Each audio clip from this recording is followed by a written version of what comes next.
Hi there everybody, I'm just here to answer some questions that have been sent, and I'm so excited this morning because these questions are really interesting.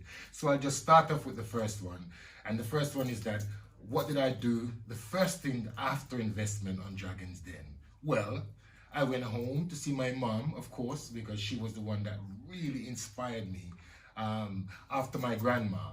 So I had to go and share the news with her that I'd actually slain the dragon. So it was going home to see mom to tell her what I did. The next question is, what was the biggest difference that I found when I was a kid when I moved from Jamaica at the age of 11 and came to the UK and came to Brixton in South London?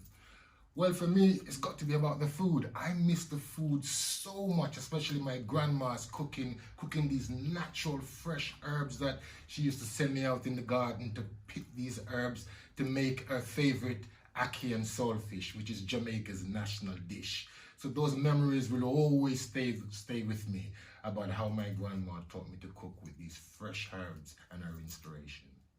The next question is, what is the favorite song that I ever produced? Well, in my career, I have produced quite a lot of songs, especially singles, reggae singles in the roots and culture style. But I would say perhaps my favorite of all, it's got to be one of my first hits, and it was a song called Jehovah. And it wasn't me as Levi Roots, the name Levi, it was with my first band called Matic 16.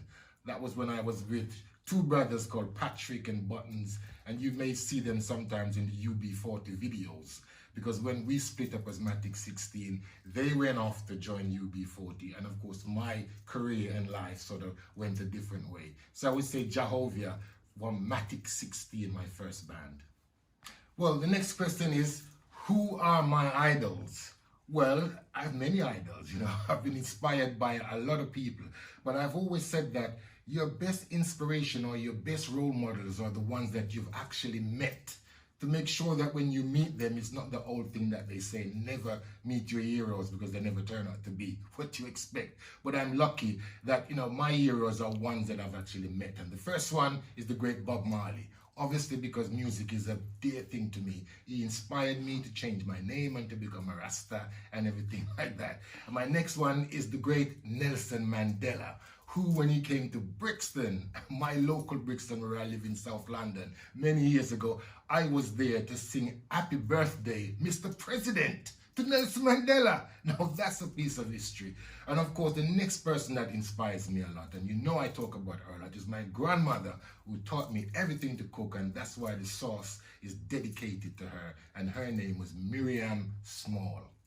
The next question is, what are my tips for small to medium enterprise for young people that are now starting out in business? Well, I have a lot of tips for them because they are my favorite thing to talk about, is how young people can become like me, raise up yourself and become successful at business. And one of the key things that I had to learn when I started out in business is that I had to have a serious business plan. Because I come from the land of hustling, where you don't normally write anything down. It's all in your head, and you try and hustle and you think fast and everything like that. Well, I had to change from become a hustler into a businessman. And when you do that, you have to write down the plan so you can literally see it.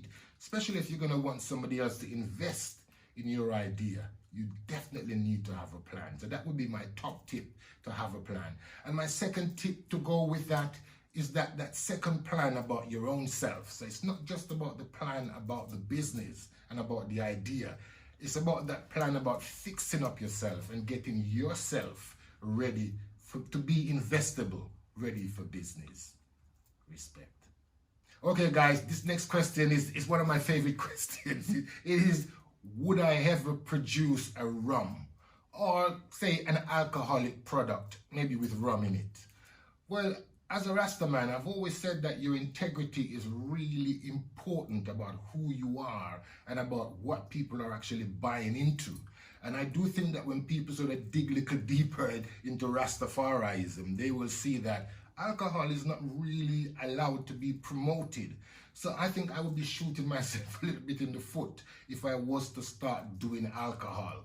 But Rum is something else a little bit different, because rum in the Caribbean is seen also as medicinal and all kind of different things. And it's also a great thing to add in recipes. So maybe there's a way for me to actually invest in rum, or in that kind of way, to do it in a sort of cooking recipe wise, but not as say going out on a Friday night and getting yourself wallowed. Nah. The next question is, what are my earliest memories as a child? Well, you can have me all feeling sad now, because that was the moment when my mom was leaving me with my grandma. I was about 5 at the time. She was leaving to come into the UK, like many people were back then. That was the time of the Windrush generation that were coming to the UK, and they had to leave their children behind in the Caribbean to be looked after, mostly by the grandparents. And of course, I was the youngest in my family at the time, so I was left with my grandma. And my vividest memory is seeing the car with my mom driving off down the road, and me as a little boy rushing after it with a mango in my hand that I picked for my mom. And of course, she went and she didn't see me, and I could see the taxi going down the road with her in there and me running after it, saying, "Mommy, I've got a mango for you." And I didn't see her again until about 3 years after that. So that is a little bit sad, but it is my most vivid memory of when I was a kid in Jamaica.